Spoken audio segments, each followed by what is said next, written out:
Good morning from the Second Age of Reason. We're here today to talk about your votes. Many of us have actually two different kinds of votes. One is political votes, which we vote in general elections for our governments and our representatives. And that's one kind of voting. And again, I'll just say in passing that those people you vote in have to operate within the framework of the law. Meaning that the political party may be having less meaning. However, in so doing, they do have some influence on what laws are made and what laws are unmade. And that can have an impact in the future because they can change the laws under which they operate and govern. So, to bear that in mind and move forward, we have another form of vote. This is the corporate vote. In the workplace, you do not have much say. The management is pretty much their own little government unto themselves, and they can make the rules as they see fit.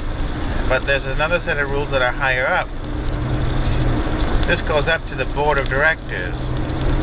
And if you own stock in the company, shares, or if you have like a policy, you are given a certain amount of votes depending on the amount of your investment. And they send you in the mail a prospectus, a statement of business, and sometimes they send you ballots to vote on. And you can vote online if you wish, or mark them with a marker and mail them in if you wish. And the votes that you typically vote for are not like this person for vice president, and this person for magistrate, and this person for county alderman, or whatever it is. You don't vote for that in the corporate level. You vote for boards of directors. Now, anyone who votes should make an effort to know what they're voting for. They'll say, well, I do know. He's a Democrat or a Republican. Well, it's more than that, too. You need to know what do they stand for, because the Democrat or Republican framework is interpreted within the person's opinions and how he works with other people. And the same is true for boards of directors. You should look at their dossier, at their resume, at who they are, their degrees or qualifications.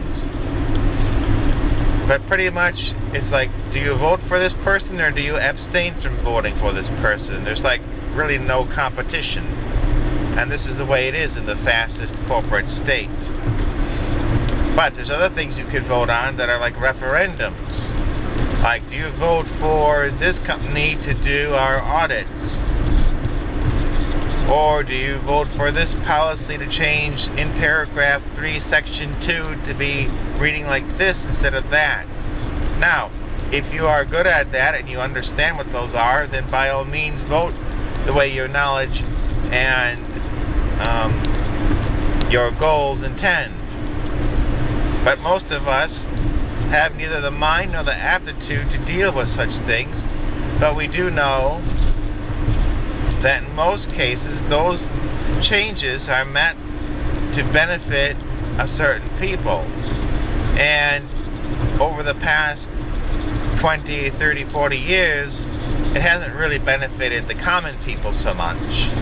So I would say, not knowing any better, I would vote against every proposition they have. And if enough of us do it, they'll have to address the issue of voting. Now, the reason I say it's important, it's probably more important than political votes, is because these corporations influence your government. The people who influence the government are those with the most money, and in general, that's a corporation as opposed to an individual.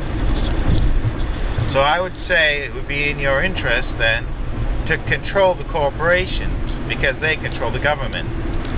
It's sort of an indirect democracy. So by all means, if you can study and learn what those policy changes are, what they mean in the long run, does it improve your goals? Does it help you?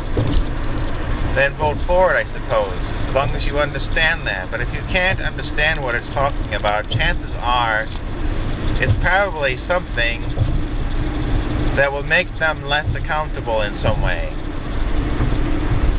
So until they come out and come up with a plain English version that everybody can understand, I would say to vote against just about every policy. It's part of their democracy they have there, where they have it where it's not one vote, one person, it's your vote is dependent on the amount of your investment. So the more you have invested, the more your vote counts. And so even the little people, if you add up their votes, do count for something. So don't just throw away your prospectus, don't just throw away those votes by not voting. Read and understand if you can, vote against if you can't. That's just a thought in passing. You can rate and comment below as you see fit. Thank you, and we'll be seeing you.